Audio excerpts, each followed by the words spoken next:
Eh bien, bon matin tout le monde. Je suis le révérend René Bouchard d'Église Amour et Vie à Victoriaville au Québec. On a une belle journée froide aujourd'hui, mais comme tout le monde, nous avons hâte à cet automne, comme j'ai dit dans le balado de la semaine passée. Contrairement au balado habituel qui est sur l'enseignement du mercredi soir, que nous avons sur Zoom en présentiel, euh, maintenant, nous avons une rencontre des couples samedi matin et le titre était Côte à côte. Et l'ensemble des gens m'ont demandé de placer cet enseignement côte à côte à propos des couples sur le balado. Et voici pourquoi que c'est un balado qui n'est pas dans l'enseignement habituel, mais non pas un à côté, mais quelque chose d'intéressant pour les couples. Et j'espère que plusieurs personnes regarderont et encourageront leurs amis non croyants à le regarder parce que ceci est aussi vrai pour les non-croyants que pour les croyants. Je l'ai préparé de cette façon. Alors, Seigneur, puisses-tu bénir cette étude ce matin et qu'on puisse grandir au travers de ce que nous allons entendre et c'est dans ton nom que l'on prie.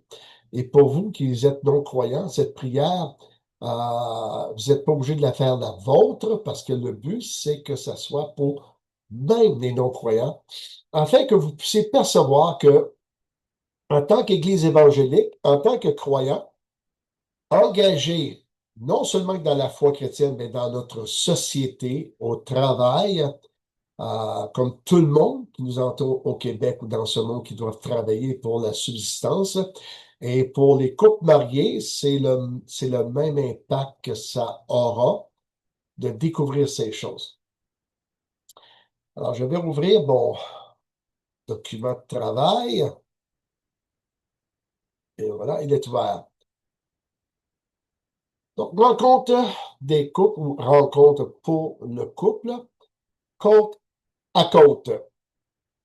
Et ceci va être important dans ce balado, le mot côte à côte, tout le long, il va revenir.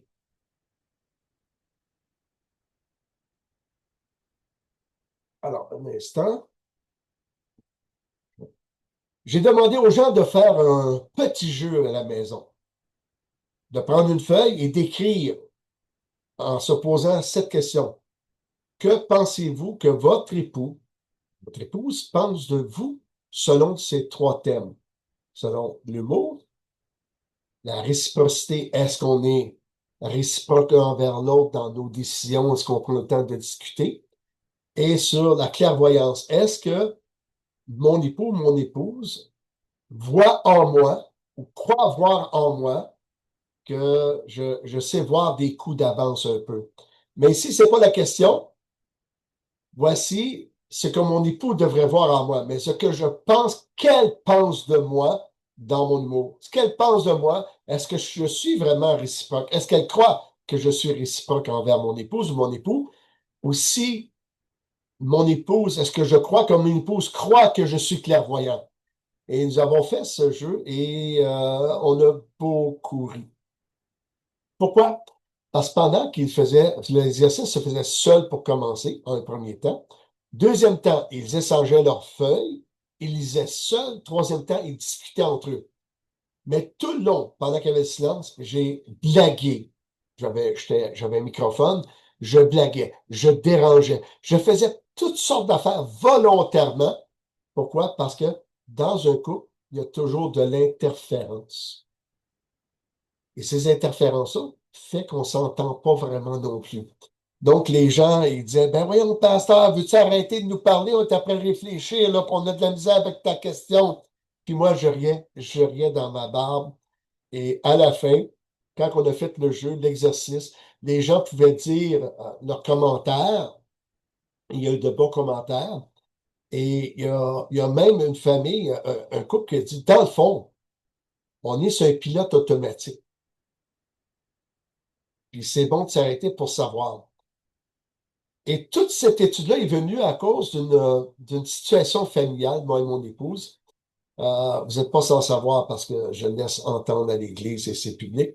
Malheureusement, mon épouse est une personne handicapée et a de très grandes difficultés à se déplacer.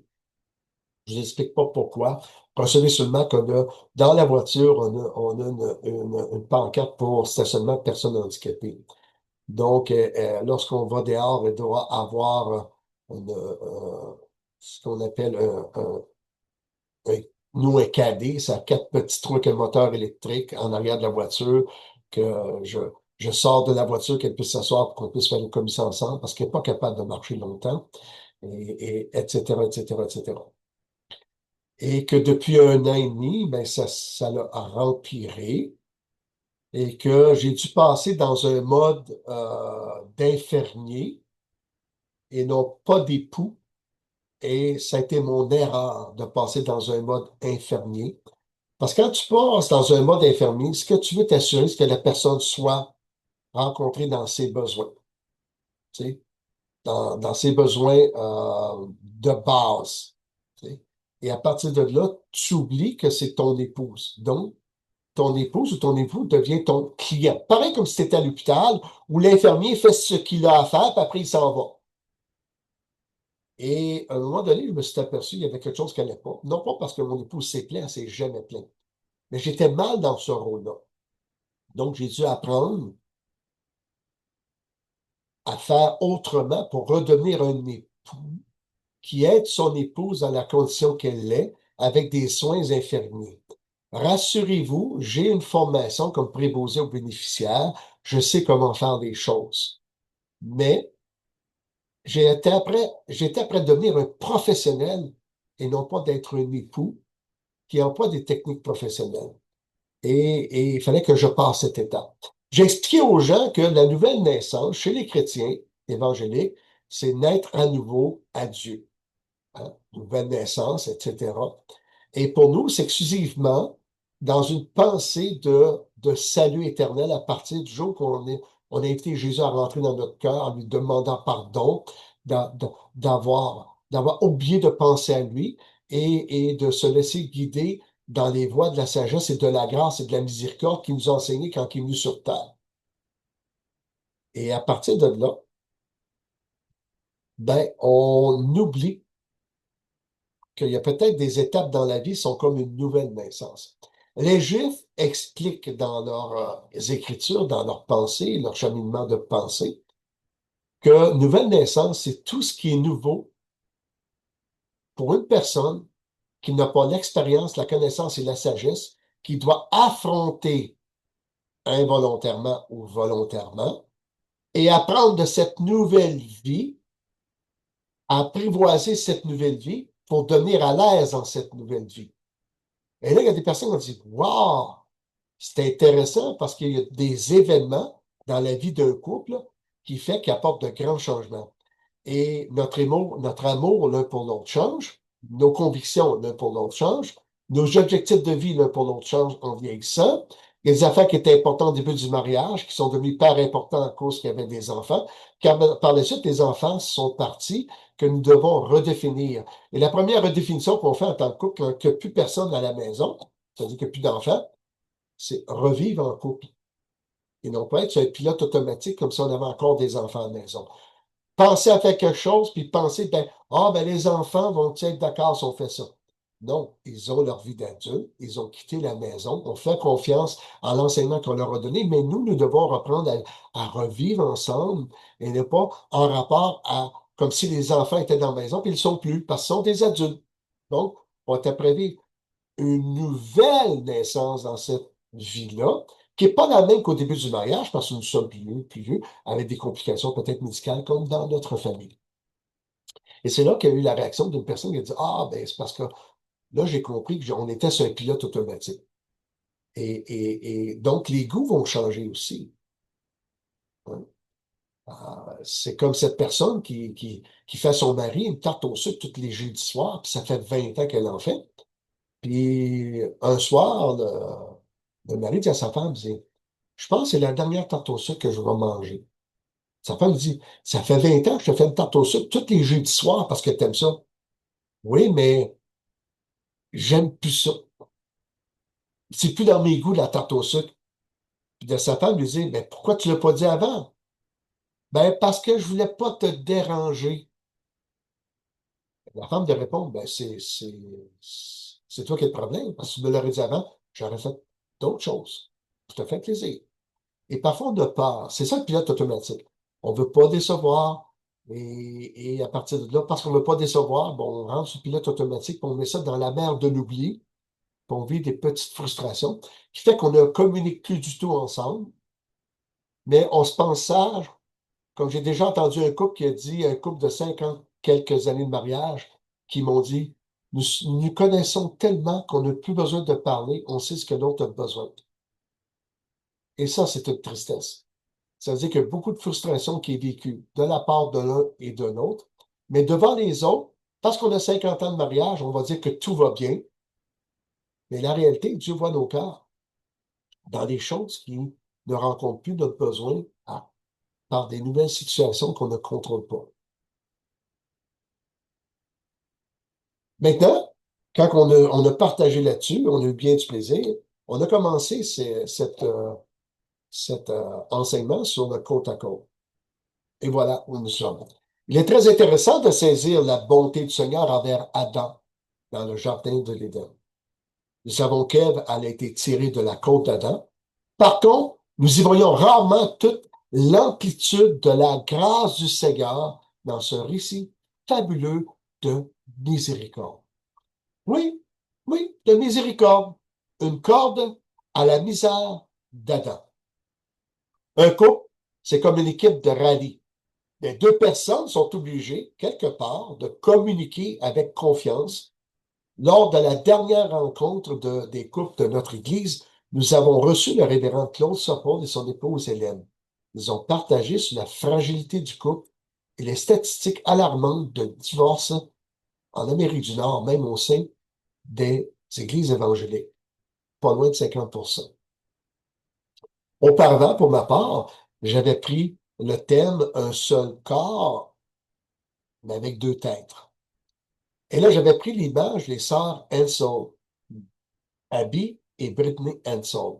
Si vous voulez les voir, écrivez les jumelles Ansel, allez les voir. Un seul corps, mais deux têtes. Et en plus, ils se sont mariés.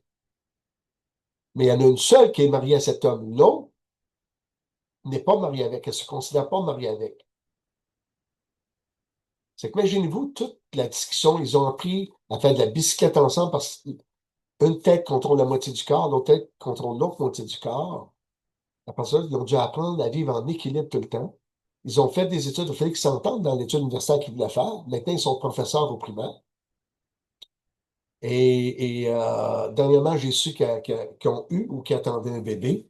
Mais encore là, ils ont un seul utérus pour les deux. Fait que celle qui veut pas de bébé, puis celle qui en veut de bébé, ils sont arrivés à une conclusion d'en avoir un pareil.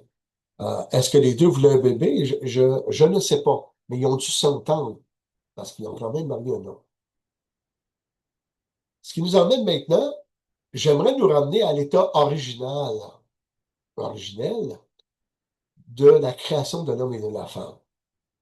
Maintenant que vous ne croyez pas en Dieu, vous allez voir que qu'est-ce que je veux partager, ça va donner du sens à une vie de couple, même si vous êtes non-croyant. Et j'espère qu'après ça, vous allez voir la bonté de Dieu dans la création de l'homme et de la femme. Donc, n'éteignez pas votre balado à cet instant. Je vous demande de faire un acte de foi, d'aller jusqu'à la fin avec nous et d'en tirer une conclusion pour vous aider dans votre couple. Et si plus tard vous voulez en discuter plus longuement, allez sur notre site de l'Église Amour et Vie et il y a une place où vous pouvez déposer vos questions et laisser votre adresse et on y répondra au mieux que l'on peut. Alors, ici, je vais parler, ce que je veux discuter dans toute cette étude ce matin, c'est dans la création originelle, pas après la chute, qu'est-ce qui est arrivé, et qu'après la chute, oui, il est écrit que les désirs de la femme se porteront vers son mari et son mari dominera sur elle. Ça, c'est un effet de la chute. Donc, après la chute est arrivé des choses qui ont manqué d'équilibre ou que l'homme a méprisé la femme et la femme se sentant méprisée a manqué de respect envers son mari et elle a souffert de ça et le mari en a souffert jusqu'à un certain point. Plusieurs maris n'ont même pas souffert parce qu'ils étaient des dominateurs et ce qui est contraire aux Écritures. Alors, comprenons que même si nous sommes chrétiens aujourd'hui, d'après la chute, nous devrions avoir l'équilibre biblique du couple et non pas de prendre des textes qui fait que la femme est toujours secondaire et prendre hors contexte en plus, frères et sœurs. Alors, ou amis qui écoutez. Dans Genèse chapitre 1, verset 26 à 28, dit, Dieu dit, faisons l'homme à notre image, selon notre ressemblance, et qu'il domine sur les poissons de la mer, sur les oiseaux du ciel, sur le bétail, sur toute la terre, et sur tous les reptiles qui rampent sur la terre. Dieu créa l'homme à son image, il créa à l'image de Dieu, il créa l'homme et la femme, et Dieu les bénit. Donc, dans le premier récit de création, parce que deux récits qui parlent de la création de l'homme et de la femme, dans le premier que nous lisons dès le premier chapitre, c'est l'homme et la femme sont créés à l'image de Dieu. Donc, dans une égalité contextuelle. Bien sûr, avec des choses à faire différentes un de l'autre, mais complémentaires et non pas dominateurs un sur l'autre, l'homme sur la femme, parce qu'ils sont créés à l'image de Dieu. Et ça nous rappelle que Dieu le Fils et Dieu le Père, même s'ils ont des rôles différents, sont en plein équilibre l'un envers l'autre, et ça devrait nous rappeler d'être de cette façon parce que nous sommes créés à l'image de Dieu. Le deuxième texte, ça devient en Genèse chapitre 2. Et je dis, je ne parle pas de la chute, je parle de la question de la création de Ève maintenant.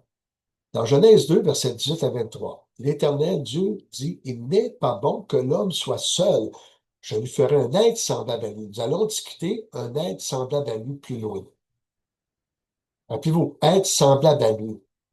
L'Éternel Dieu forma de la terre tous les animaux des champs et tous les oiseaux du ciel. Il les fit venir vers l'homme pour voir comment il les appellerait, afin que tout être vivant portant le nom que lui donnerait l'homme. Donc, Adam est un homme très intelligent. C'est lui qui a redonné, selon la parole de Dieu, les noms des animaux. Et l'homme donna des noms à tout le bétail, aux oiseaux du ciel et à tous les animaux des champs. Mais pour l'homme, il ne trouva point d'être semblable à lui. J'aimerais vous dire un commentaire à partir d'ici. Quand Dieu a créé l'homme et la femme, jusqu'au jour de la chute, où le diable les a séduits par le fruit défendu, et ils étaient dans un état de perfection, de vie éternelle. Nous ne connaissons pas la durée de temps qu'ils ont vécu avant la chute, c'est-à-dire de la création jusqu'à la chute. Mais ce temps semble assez long pour que l'homme s'aperçoit, en voyant les animaux qui ont été créés femelles et mâles, les animaux, pour se reproduire, qu'il y avait une connivence entre les mâles et les femelles de chaque espèce et qu'il y avait une entente et qu'ils vivaient ensemble. Et lui, il se tournait de bord puis il voyait aucun semblable à lui. Comme les animaux se voyaient dans une complémentarité en femelles et mâles ensemble, il n'y avait pas ça. Et Dieu a remarqué, on pourrait dire une tristesse, même si c'est pas écrit, mais à tout de moins la solitude de l'homme. Mais pour l'homme, il ne trouva point d'être semblable à lui. Moi, je crois intimement il a sûrement vécu une tristesse en plus d'une solitude.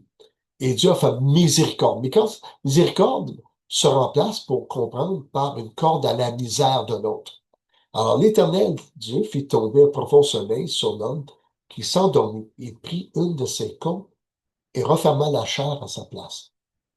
L'Éternel Dieu forma une femme de la côte qu'il avait prise de l'homme et l'emmena vers l'homme.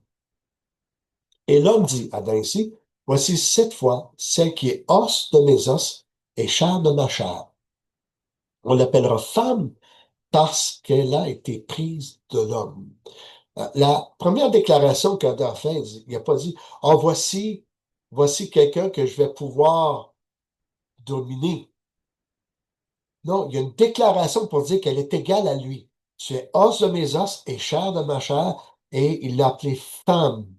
Et on va voir plus tard le mot femme et le mot homme c'est c'est les mêmes lettres en hébreu, sauf pour la femme qui a le mot A à la fin, détermine le féminin. Donc, c'est le mot masculin de l'homme qui porte la finition féminine, mais c'est pas un mot différent. C'est juste le mot féminin du même mot masculin. On va continuer. Le but de la création de la femme. Dieu, voyant dans Adam qui se sentait seul, créa son épouse Ève à partir de son côté.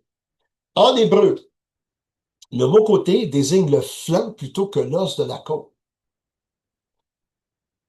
Et pourquoi est-il arrivé que dans le christianisme, on parle de côte, la côte de l'os?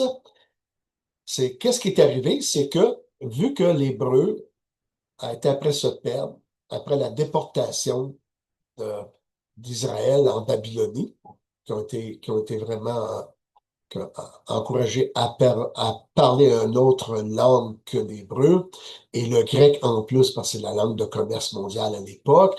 Donc, les Juifs ont tendance à avoir perdu un peu leur langue. À partir de là, ben, les Juifs ont créé une version grecque de l'Ancien Testament qui s'appelle la Septante, c'est-à-dire 70. Et c'est en grec. Et il n'y a pas de mot commun en grec par rapport au mot hébreu ici, du côté qui parle de flanc, littéralement le flanc. Il n'y avait pas de mot commun à ce moment-là.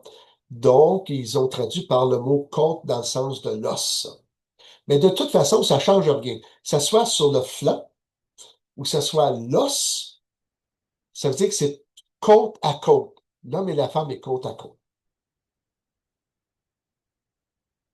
À partir de là, ben, Dieu créa la femme, Ève, à partir d'Adam, afin que celui-ci puisse se reconnaître en elle pour vivre une relation saine et précieuse.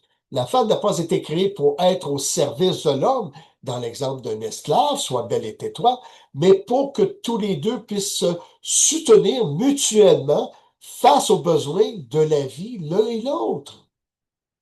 C'est le but premier ici, dans la création. Je ne parlerai pas de la chute. Cet automne, à la demande des gens qui étaient là dimanche, ils m'ont demandé de continuer sur cette lancée du côte à côte dans la perspective après la chute. Qu'est-ce qui se passe avec l'homme et la femme et comment on peut se retrouver dans un équilibre? Et ça va être pour cet automne. Maintenant, on va avoir différents penseurs. Quand je pense à, c'est pas de la philosophie, mais des docteurs de la parole de Dieu, de la Bible, et évangéliques, bien sûr, c'est comment ils vont lire ce texte-là par rapport au texte hébreu. John MacArthur, que plusieurs connaissent parmi les évangéliques, peut-être que vous ne le connaissez pas parce que vous ne connaissez pas le monde évangélique, mais il reste quand même qu'il a écrit quelque chose. Et vous allez voir que ces auteurs-là, qui ont fait les commentaires à partir de la Bible, vont tourner toujours autour du même concept.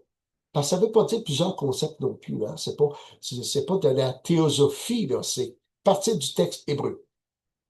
Donc, dans Study Bible et ses prédications sur la jeunesse, MacArthur dira, il insiste sur le terme hébreu Ezer Keneg Do. Ezer Keneg Do, qui littéralement se traduit par aide correspondante aussi. Aide ne signifie pas subordonné. Parce que ça veut dire subordonné, mais on a un problème parce que Dieu lui-même, dans le psaume 54, verset 4, ben, le mot employé pour Dieu ici, c'est aide en français, et le mot est Ezer, correspondante. Il est un aide pour le peuple. Et nous voyons ça, c'est le même mot qui est employé ici pour une aide correspondante. Saint MacArthur va défendre dans ses prédications, dans ses enseignements, une position complémentaire, égalité, de nature, distinction fonctionnelle. De nature, on est égal, mais nous avons des distinctions fonctionnelles dans les tâches, etc. Wayne Grudem, dans son livre Systematic Theology, il affirme clairement la complémentarité d'homme-femme. L'expression qui soit son vis-à-vis, hein, une aide correspondante ou son vis-à-vis, implique une correspondance exacte, une égalité ontologique. Il voit dans Genèse 2 un fondement, une organisation relationnelle harmonieuse dans le mariage et l'Église. Dans Gordon G. Wenham, dans son commentaire Word Biblical Commentary, analyse linguistique détaillée de Ezer Kenegdo. Donc ici, on n'a pas un commentateur qui est un bibliste, mais nous avons un commentateur qui va dans les racines des mots. Il voit dans Ezer Kenegdo, il souligne que Kenegdo signifie littéralement en face de lui, un aide en face de lui. C'est que là, en étudiant l'hébreu ancien et tous les changements de l'hébreu jusqu'à nos jours, il arrive à la conclusion que le mot Kenegdo, pardon, signifie littéralement en face de lui, un être en face de lui. L'idée n'est pas hiérarchique dans le contexte lui-même, mais met l'accent sur la solitude comme problème relationnel et non fonctionnel. Bruce K. Walkie, dans son commentaire sur la Genèse, la femme est la couronne de la création. Il insiste sur la mutualité. Il voit dans Genèse 2 une structure poétique montrant la complémentarité et l'unité. On voit qu'il aime la poésie, cet auteur. Dans Tramper Longman the Third, c'est-à-dire le troisième, Tramper Longman le troisième, souligne que la femme est l'égale indispensable. La création à partir de la côte exprime proximité, égalité. Ni la tête, ni le pied. Hein? C'est quand on met une hiérarchie, c'est comme l'homme et la tête, puis la femme et les pieds. À tout le monde, en dessous de la tête. Mais ils sont d'égalité. Ils ne sont pas un au-dessus de l'autre, mais égal. Il souligne ce fait-là dans le texte. Il insiste davantage sur la dimension narrative que sur une construction hiérarchique stricte. À la lumière de ces 5 commentaires évangéliques, on comprend mieux la relation et la réaction d'Adam lorsqu'il s'écrit « Voici cette fois celle qui est os de mes os et chair de ma chair », lui donnant le nom de femme. C'est intéressant ici, hein? Il voit, puis il va déclarer qu'il est vraiment content de voir enfin quelqu'un qui lui ressemble et qui est à côté de lui, non pas dans la domination, mais dans la complémentarité. Parce qu'il voyait dans les animaux, les mâles et les femelles, la complémentarité, puis il en a été attristé, et il en a été aussi atteint de solitude, et Dieu lui fait grâce, puis il va créer la femme à partir du côté. Mais en hébreu, le mot ici pour femme, parce que c'est Adam qui l'a appelé femme, il y a de la même racine hébraïque que je disais tantôt. L'homme, c'est Ish, et la femme, c'est Isha. J'ai fait une blague hein, devant l'église. Peut-être que ça ne fonctionnera pas ici, parce que il y a toute l'ambiance qui était déjà très communicative avec joie samedi matin passé, le 21 février 2026. Et j'ai dit, voici comment Dieu a regardé l'homme après la création. Il a dit, Ish. Quand il a vu la femme, il dit, chat, chat. Et là, tout le monde a trouvé ça drôle. J'espère que vous trouvez ça drôle. Je ne l'ai trouvé pas drôle. Mais mon épouse me disait souvent en face, elle me disait, n'oublie pas que l'homme a été le brouillon et la femme a été le chef-d'œuvre. Dieu s'est repris du brouillon pour faire le chef-d'œuvre. C'est une blague que mon épouse m'a toujours faite et quelques-uns de mes amis font aussi. Je ramène ici un petit peu le rallye automobile. J'avais une photo de rallye dans ça. C'est dans un rallye automobile, le copilote est essentiel au pilote. Le beau pilote, il saura être le meilleur pilote de rallye au monde si le copilote ne comprend pas les cartes routières, ben, le pilote ne gagnera jamais.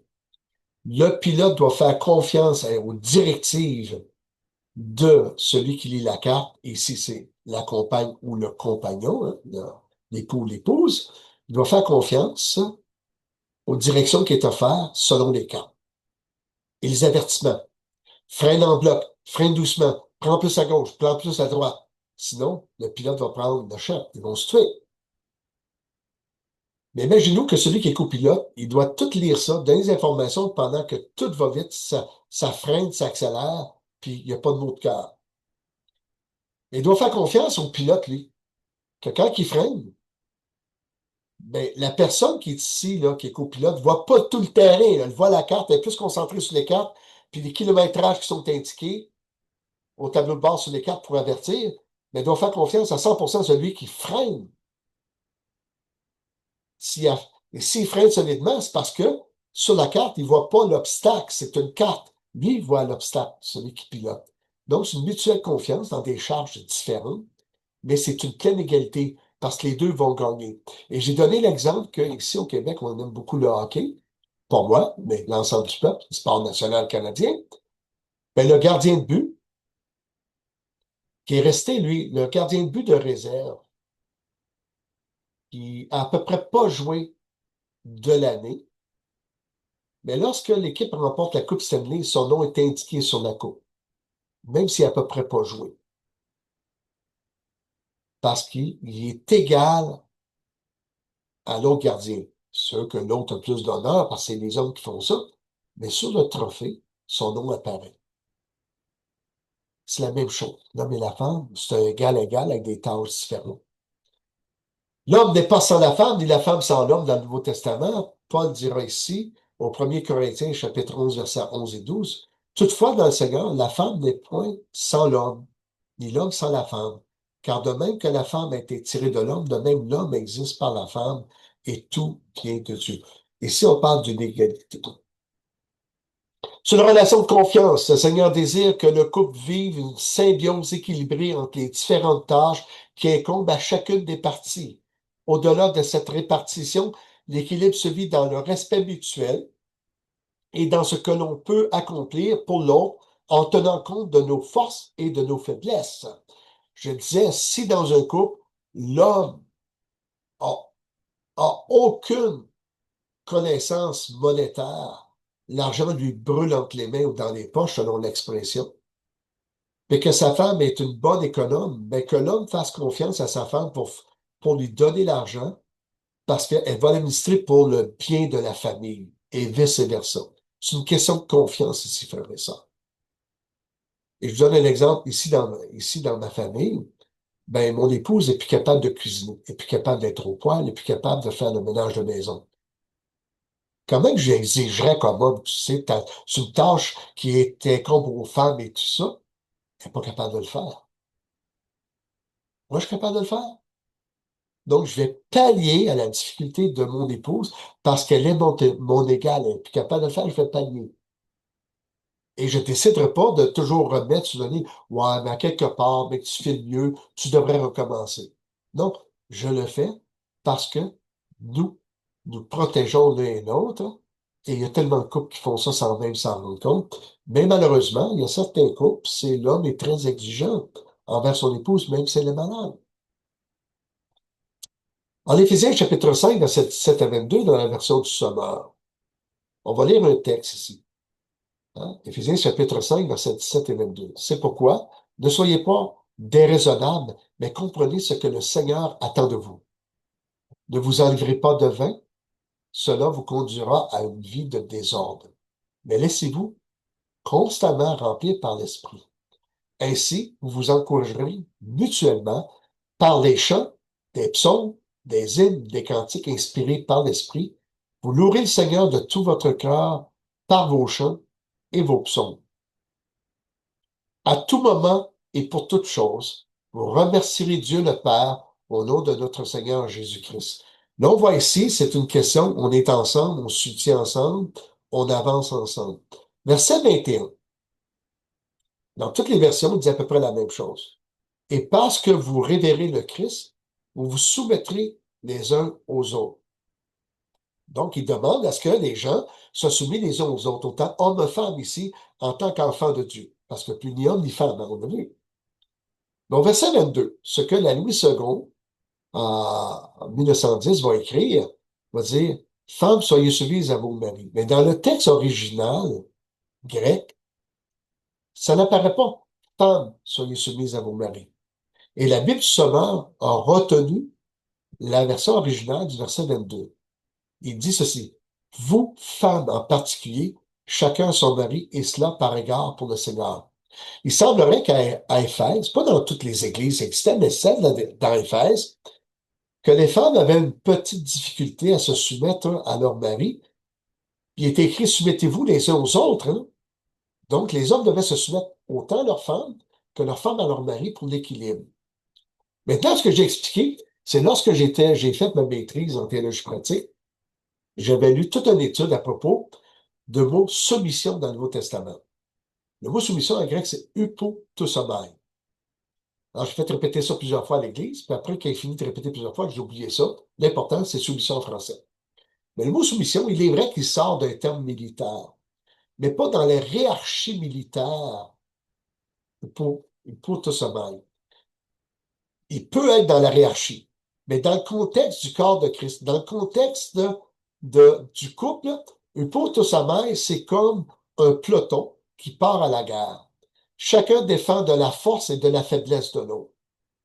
On doit faire confiance à notre confrère de combat en arrière, à côté, à droite, à gauche, en avant, en arrière, d'être ensemble, d'avancer ensemble, en se faisant confiance pour passer au travers de la bataille, parce que Upotosamaï, ça dit de se soumettre les uns aux autres pour la survie du peloton dans la guerre. Il veut littéralement dire cette genre de soumission-là est beaucoup moins hiérarchie. Mais l'Église, depuis 2000 ans, insiste beaucoup sur la hiérarchie. Pourquoi? À cause plus tard, le texte va dire que l'homme est le chef de la femme.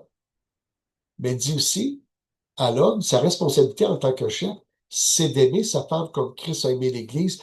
Il s'est livré pour elle et il est mort pour elle, l'Église. Donc, même si on est le chef, en tant qu'homme, on doit aimer notre femme comme supérieure à nous-mêmes. On revient dans Colossiens chapitre 2 qui dit de considérer le besoin de nos frères comme supérieurs à nous-mêmes, d'avoir les mêmes attitudes que Jésus avait, qui n'a pas cherché son égalité d'égal à Dieu, mais qu'il est venu comme un serviteur.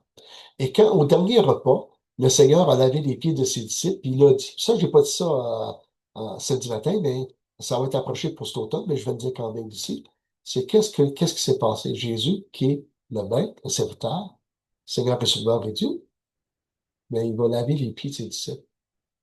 Et dans la tradition, c'était l'esclave le plus vil, parce qu'il y avait des hiérarchies d'esclaves dans une maison de riches.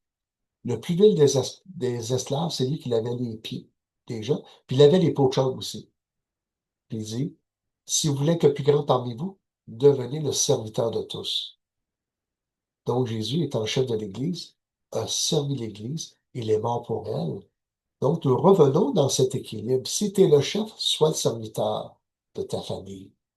Ok? Et si tu es ça, tu vas aider ta femme à être soumise, puis ensemble, dans votre soumission, vous allez chercher, vous allez connaître vos forces et vos faiblesses pour arriver à une conclusion d'avancer ensemble. Et non pas de garder ce qui s'est passé après la chute, que l'homme devient supérieur à la femme, d'insister sur des versets, les tirer hors contexte plutôt que prendre toute la Bible. Ainsi, la soumission ne provient pas d'une hiérarchie, ça je l'ai dit. La réponse à la question comment trouver notre équilibre, elle réside dans ce grand texte de Paul aux Corinthiens concernant le corps. Dans 1 Corinthiens chapitre 12, versets 14 et 27, aucun membre est supérieur, mais complémentaire. Allez lire tout le contexte. Ceci dit, j'espère que vous en avez été bénis et j'aimerais avoir des commentaires lorsque vous allez l'écouter. Mettez des commentaires, comment vous avez apprécié, qu'est-ce que vous avez découvert. Et si vous êtes des personnes non croyantes qui l'avez écouté, dites-moi comment ça vous a fait du bien de savoir que c'est pas parce que nous sommes chrétiens que nous voulons dominer nos épouses, pas plus nos épouses nous dominer, parce que l'enseignement biblique nous emmène à cet équilibre dans les tâches différentes et dans le mutuel respect et de soumission l'un à l'autre pour le bien du couple et de la famille. Alors, je vais terminer en prière. Merci Seigneur pour ce que nous avons reçu ce matin. Merci pour les réactions des frères et des sœurs qui samedi ont bien aimé ça et ont partagé dimanche à l'Assemblée pour dire comment ils avaient été touchés. Et au conseil de tous ceux qui étaient là dimanche matin, j'ai fait ce palado. Bénis tout le monde, au nom de Jésus. Amen. Soyez bénis, je vous aime. À la prochaine. Bye bye.